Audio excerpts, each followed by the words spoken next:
Bonjour, bonjour. Bonjour. Alors, on a reçu un mail là.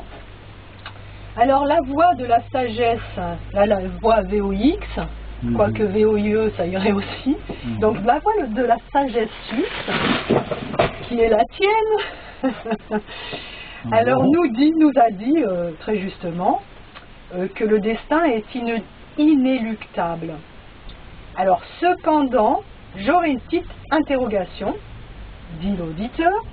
En effet, René Guénon, dans son ouvrage La Grande Triade, rapproche le ternaire providence, volonté, destin de celui formé par Deus, Homo, Natura. En citant notamment Fabre d'Olivet, il dit « La volonté humaine, en s'unissant à la providence et en collaborant consciemment avec elle, peut faire équilibre au destin et arriver à le neutraliser. Sapiens dominabitur astris. » C'est du latin apparemment. Oui. Dès lors, peut-on comprendre que le destin est inéluctable en tant que tel pour l'homme, mais selon son attitude, sa démarche, s'il se rapproche de Dieu ou s'en éloigne, la divine providence peut changer le destin de l'homme? La décision n'appartient donc pas à l'homme, mais toujours au final à Dieu. Donc si tu peux apporter une précision là-dessus. Oui, disons que de toute façon, ça appartient à Dieu. À présent, il ne s'agit pas de changer le destin, là, en l'occurrence. Il s'agit de neutraliser ce qui est possible de la part de personnages tels que des saints. Ensuite de ça, on ne change pas le destin, on sort du destin. On sort de la roue de la destinée. C'est une autre histoire. Oui. Voilà, il faut faire attention à ça. Il y a aussi un auditeur qui parle souvent, qui remet sur le tapis, parce qu'on a parlé de voler, ce serait pire. Voilà. Alors là justement, il fait une banalisation de certaines déviances telles que le vol, en nous donnant un lien d'une jeune fille qui est fière d'avoir tiré des chaussures dans un magasin, elle est toute contente. Bon, je comprends, tu vois, je comprends qu'on ait envie de s'arranger, il y a tout un système qui est voleur, donc on a envie d'espèce de comment dire, d'avoir une attitude. Mais d'ailleurs, ça se justifie. Ça peut se justifier, évidemment. Mais est-ce que ce n'est pas jouer le jeu du diable? Et est-ce qu'avec le diable, on peut s'arranger? Est-ce qu'on ne doit pas surtout le combattre, quoi qu'il en soit? Bien sûr, mais disons que moi je comprends fort bien, quand il parle qu'il n'y a pas à avoir la moindre culpabilité à voler des voleurs. Je comprends tout ça, c'est parfaitement juste. Qu'est-ce qu'on va pas trouver à dire à ça, toi? Et il a mis un lien d'une voleuse qui fait un acte d'utilité publique contre l'exploitation capitaliste. Ouais, mais ça, tout le monde peut s'arranger, expliquer les choses comme il veut. Hein, moi, je comprends fort bien ça. Ouais. C'est pas un problème. L'histoire ne se situe pas là. Voilà. L'histoire se situe qu'à un moment donné, un personnage, quand on parle de ceux qui disent de voler ce serait pire, ils sont dans une situation, faut s'y trouver dans cette situation. Ensuite de ça, leur attitude, elle n'est pas de vouloir faire ceci ou d'estimer que l'autre a tort, que celui-ci a raison, puis qu'on répète. C'est pas une question de culpabiliser. Ils vont pas culpabiliser ou justifier. Ils veulent tout simplement être dans une posture où ils veulent être en accord avec la volonté de Dieu. Et Dieu a demandé de ne pas voler. Donc, de ce fait-là, eux, ils veulent se mettre en accord. Peu importe si les autres volent, qu'ils les pillent, jusqu'à l'extrême, mais j'entends, ça veut dire que là, c'est une dimension. À présent, on peut pas. Moi, je comprends celui qui le fait pas. Hein. Faut pas. Je sais pas que je veux dire, il a raison, mais je dis, je comprends celui qui le fait pas. Faut avoir une dimension pour se mettre dans une posture comme ça, parce qu'on fait pas semblant. C'est pas du semblant, c'est pour de vrai.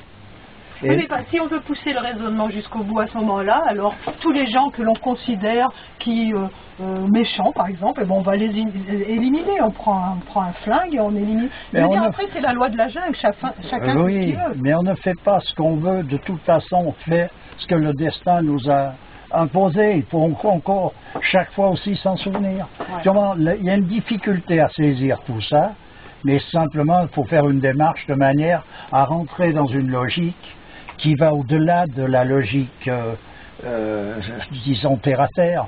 C'est pas possible autrement. Il y a des lois de cause à effet.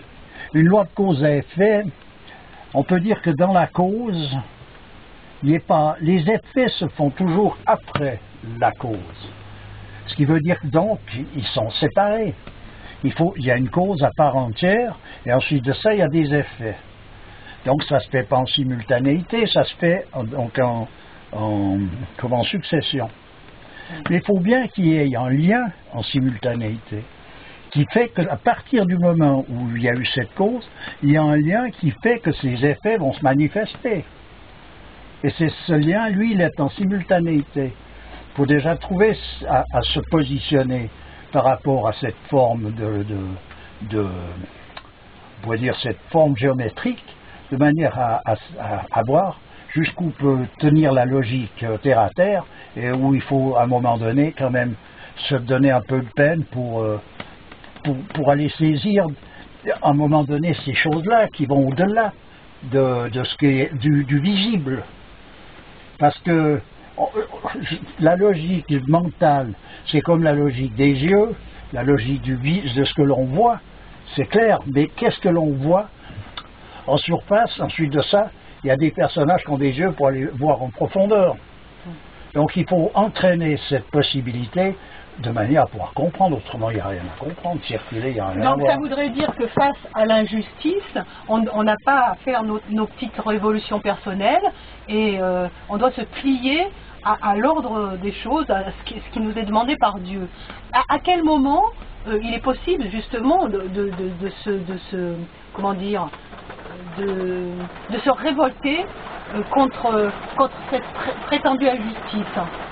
Mais moi, je dis, c'est pas vraiment comme ça qu'il faut voir la chose. Il y a des personnages qui ont une envergure telle qui dépassent toutes ces considérations et ils sont en accord direct avec la volonté de Dieu. Un point, c'est tout. Il n'y a qu'à voir un personnage comme Ramdas. On peut lire son pèlerinage, il a écrit un livre là-dessus.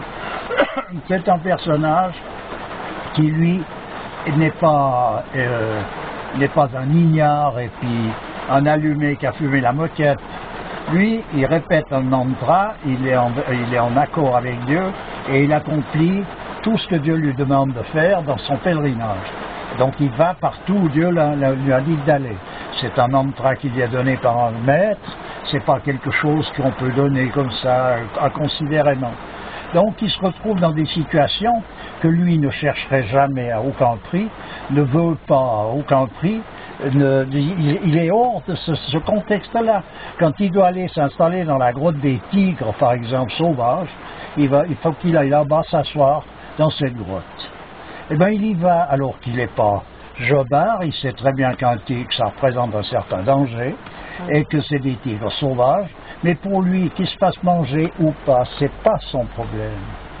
Son problème consiste à pouvoir rester fidèle à la volonté de Dieu, et donc d'accomplir ce pèlerinage comme Dieu le lui indique, en toute confiance, ce qui veut dire qu'il a une confiance absolue, en tout cas, on pourrait dire relativement absolue, puisqu'il n'y a pas d'absolu, sinon l'absolu en tant que tel, mais il a cette confiance qui fait que qu'il se passe manger ou pas, ça va au-delà de ces considérations-là. Simplement, tu vois un peu la dimension du personnage. Alors si on veut remettre ça sur un tapis de trivialité, on n'en sort plus. Et puis pour en revenir aux commentaires concernant les voleurs, volés, etc. Moi je suis bien d'accord. Hein. Moi c'est pas moi qui irai jeter la pierre à quelqu'un qui va voler ses voleurs. Pourquoi? En quel honneur? Mais par contre, on n'est plus dans la... Ah ben si on veut regarder ce qui est à regarder, c'est toujours la lumière qu'il faut voir, c'est-à-dire les personnages clés qui eux sont les flambeaux. Eh bien les flambeaux, voilà leur action, voilà la manière dont ils se positionnent dans toute action. C'est une façon de se positionner. Mais c'est les flambeaux, j'ai bien dit. Ouais. Alors qu'on ne puisse pas le faire, eh ben on ne peut pas le faire. Mais au moins on sait qu'on ne peut pas le faire et qu'en réalité, il y a des personnages qui peuvent le faire. La preuve en est, c'est tout. De toute manière, que tu subisses une injustice ou pas, le fait de voler te met dans un état d'esprit qui n'est pas positif. Tu sens très bien que tu fais quelque chose qui va à l'encontre voilà. Donc, de toute façon, même tu es si pas bien, tu as peur, donc déjà c'est tout faux. Même si on peut justifier ça de par tous les bouts, c'est clair. De toute manière, il y a quelque chose qui dérange. Simplement le simple fait de devoir avoir été poussé dans une posture qui t'y oblige, ça te dérange déjà simplement ça. Voilà. Non, mais ça, bien sûr. Mais se dit, c'est un sujet qui est, pour en venir au destin... ce que je veux dire par là, c'est que c'est bien de se sentir, de sortir grandi de chaque action que l'on fait. Oui, mais ça, bon, ça reste relatif, je suis d'accord, mais ça reste relatif dans le sens que un humaniste, il peut sortir grandi, il se sent grandi, ça ne veut pas dire qu'il l'est, dans une action qui en réalité déplaît considérablement à Dieu. Puisqu'il se substitue à la volonté de Dieu. Voilà, tout simplement pour ça. Tu comprends ? C'est pour ça que bon, moi je mettrais toutes sortes de réserves sur tout. Simplement, ce qui est intéressant, c'est de connaître les principes réels de ces choses-là. Et puis à partir de là, ce qu'on est apte à faire ou à ne pas faire, c'est une autre affaire. Tu comprends ? D'accord. À part ça, il y a eu un lien sur le film Rosemary Baby de Polanski. Ouais. Justement, alors, ça fait partie vraiment des films que j'ai pas pu supporter. Tu vois, un peu comme Orange Mécanique. Au bout de 5 minutes, moi j'éteins tout parce que je trouve ça odieux comme film. Tu vois, se repaître de violence et de crimes, non merci. Ouais. Donc Polanski, il y a une ambiance très malsaine et donc n'importe qui de sain le ressent dès le départ. Hein. Moi, je n'ai pas pu voir ce film non plus. Donc justement, alors il y a ce lien est très intéressant parce que il explique, je t'ai tout lu, hein, l'impact que ce film a eu à une période qui a été charnière, les années 60, où on a basculé de cet idéalisme de l'amour, tu vois, peace and love et tout, dans le côté sombre des choses, c'est-à-dire tout ce qui est satanique, etc. Tout. Voilà, donc... Alors, disons que justement, ça c'est à bien regarder et à bien comprendre que actuellement toute la dépravation que l'on constate sur la jeunesse, elle est due à ces mouvements. C'est eux qui sont en quelque sorte les moteurs de tout ça. Alors que ça doit s'accomplir, c'est une réalité aussi, bien sûr, puisque l'humanité dans son ensemble a aussi une destinée. Il faut que le scandale arrive, mais malheur à celui qui le provoque. Exactement. Donc, c'est ça qu'il faut savoir, c'est que actuellement, tout ce qui touche à la musique, aux films, etc., à toutes les productions, toutes les productions en général, sont dans les mains de ce genre de truands, qui sont des personnages très dangereux. Voilà. Et il y a des milliers de disparitions chaque année dans chaque pays, d'enfants de tout âge qui disparaissent dans ces sectes, qui sont sacrifiés, qui sont consommés, mangés, violés, et tout ce qu'on veut. Et il y en a même des cas où c'est les parents qui les y amènent. Voilà. Donc c'est significatif.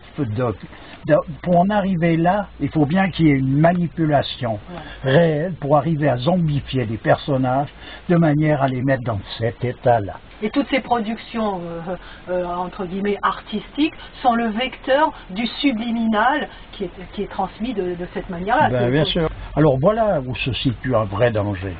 C'est pas dans, je sais pas, quelle histoire économique, où il n'y a pas ci, où il manque cela, où il y a la guerre là-bas, comment est-ce qu'on dit ça, les étrangers qui consomment le pain des Français, enfin toutes ces espèces de conneries qu'on entend à longueur de journée, qui montent les gens les uns contre les autres.